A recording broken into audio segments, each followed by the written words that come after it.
আমি বলবো অনতিবিলম্বে আমার দেশে একটি আইন করা দরকার, ব্লাসফেমি আইন। আল্লাহ রাসূলের বিরুদ্ধে যারা বাজে মন্তব্য করবে তাদের এই জমিনে যেই পা দিয়ে আল্লাহর কোরআনকে লাথি মারবে, এই পা এই জমিনে দিয়ে কখনো চলতে পারে না। কথা বলো, এই পা নিয়ে যেন জমিনে চলতে না পারে এই দায়িত্বটি রাষ্ট্রের। কিন্তু রাষ্ট্র যদি ব্যর্থ হয়, জনগণ যেন আইন যেন হাতে তুলে নিতে বাধ্য না হয়, এটাও রাষ্ট্রকে খেয়াল করতে হবে।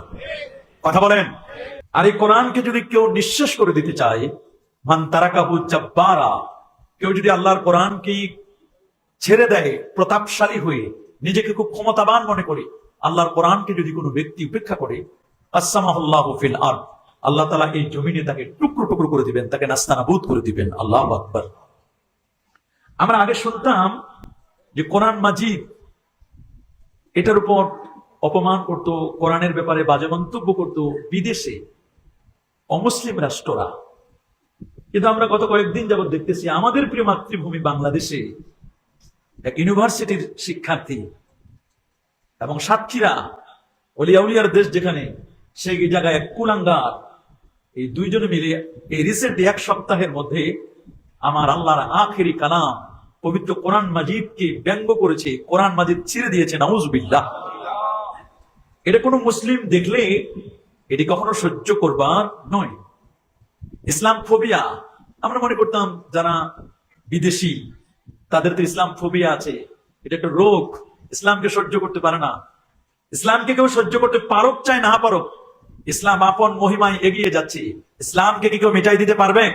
আপনার শুনে অবাক হবেন, এই কোরআনকে এই কয়েকটা ইউনিভার্সিটির এগুলো ছাত্র যখনই আল্লাহর কোরআনের উপর আঘাত হানে, আল্লাহর কোরআনকে নিয়ে বাজে মন্তব্য করে, তখন ইউনিভার্সিটি প্রশাসন একটা কৌশল করছে। কি কৌশল? তারা কৌশলে বলে যেটা প্রতিবন্ধী, ওটা ব্রেন সমস্যা, ড্রাগ নেই।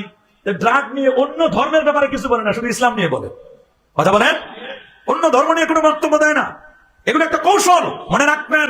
আমরা মাননীয় প্রধান উপদেষ্টাকে এই কথা জানান দিতে চাই, মাননীয় ধর্ম উপদেষ্টাকে এই কথা জানান দিতে চাই, যদি বাংলার জমিনে কোন কুলাঙ্গার, যদি বাংলার জমিনে আল্লাহর আখেরি কালাম কোরআন মাজিদের ব্যাপারে যদি কোনো বাজে মন্তব্য করে, এই কোরআনকে যদি কেউ অপমাননা করে, কোরআন মাজিদকে নিয়ে কেউ অপমান করে, আমি বলবো অনতিবিলম্বে আমার দেশে একটি আইন করা দরকার, ব্লাসফেমি আইন। আল্লাহ রাসূলের বিরুদ্ধে যারা বাজে মন্তব্য করবে তাদের এই জমিনে যেই পা দিয়ে আল্লাহর কোরআনকে লাথি মারবে, এই পা এই জমিনে দিয়ে কখনো চলতে পারে না। কথা বলো, এমন বাধ্য করবেন না। এই পা কাটার দায়িত্ব রাষ্ট্রের। কথা বলেন, কথা বলেন কার? এই পা নিয়ে যেন জমিনে চলতে না পারে এই দায়িত্বটি রাষ্ট্রের। কিন্তু রাষ্ট্র যদি ব্যর্থ হয়, জনগণ যেন আইন যেন হাতে তুলে নিতে বাধ্য না হয়, এটাও রাষ্ট্রকে খেয়াল করতে হবে। কথা বলেন। জনগণ ধৈর্য ধারণ করছে। যদি এভাবে আল্লাহ এবং আল্লাহ রাসূলের বিরুদ্ধে চারণ করা হয়, আল্লাহর আখেরি কালামের প্রতি যদি কেউ বাজে মন্তব্য করে, সেই দিন বেশি দূর নয়, আমার দেশের পর বিপদ আসবে, আপদ আসবে, দুর্যোগ আসবে। মনে রাখবেন, সেগুলো ঠেকাবার ক্ষমতা তখন রাষ্ট্রের থাকবে না। কথা বলেন, জোরে বলেন। এজন্য জহরাল ফাসাদু ফিল বাররি ওয়াল বাহর বিমা কাসাবাত আইদিন নাস, জলে আর স্থলে যত আপদ আর বিপদ দেখেন, সব হচ্ছে আমাদের হাতের কামাই। সব কাদের কামাই? আমাদের হাতের কামাই। মানুষকে দোষারোপ করে কোনো লাভ নাই।